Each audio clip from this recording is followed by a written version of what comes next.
पंतप्रधान मोदींना फार काम झेपत नाही। पंतप्रधान मोदींची प्रतिमा घसरली आहे। मोदींच्या मंत्रिमंडळातील 99% मंत्री अकार्यक्षम। शिवराजसिंह चौहान, गडकरी मोठी नावं, पण बाकी सर्व राम भरोसे।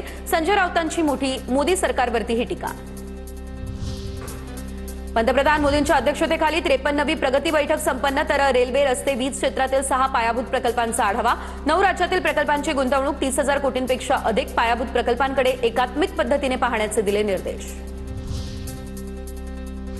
राहुल गांधी देशाचे लीडर झालेले आहेत। राहुल गांधींचं नेतृत्व मोदींना मागे टाकून खूप पुढे गेलंय। अमित शहांनी कितीही प्रयत्न केले तरी ते देशाचे पंतप्रधान होणार नाही। राहुल गांधींच्या भेटीनंतर संजय राऊत यांची प्रतिक्रिया समोर।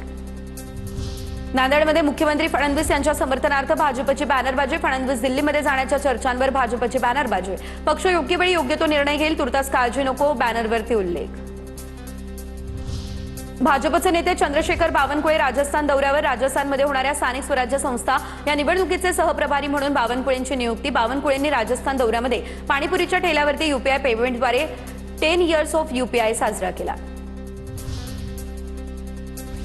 आझाद मैदान वगळता मुंबईमध्ये कोणत्याही ठिकाणी आंदोलन, धरणे व जाहीर सभा घेण्यास पूर्णतः बंदी। आझाद मैदानामध्ये आंदोलन पुकारलं तर केवळ एका दिवसासाठी परवानगी।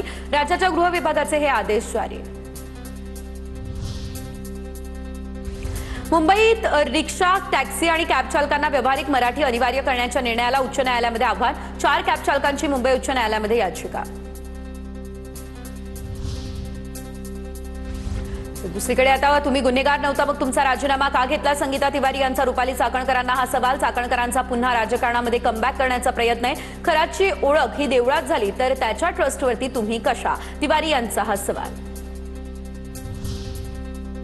मुंबईमधील सेवा भवन समोर आता सेना भवन समोर सणासुदीच्या पार्श्वभूमीवरती शिंदेंची शिवसेना आणि ठाकरेंची शिवसेना, मनसे आणि भाजपमध्ये बॅनर वॉर। नारळी पौर्णिमा, दहीहंडी आणि गणपतीसाठी मोफत बस सेवेच्या बॅनरमधून मतदारांना आकर्षित करण्यासाठी राजकीय पक्षांमध्ये चुरस।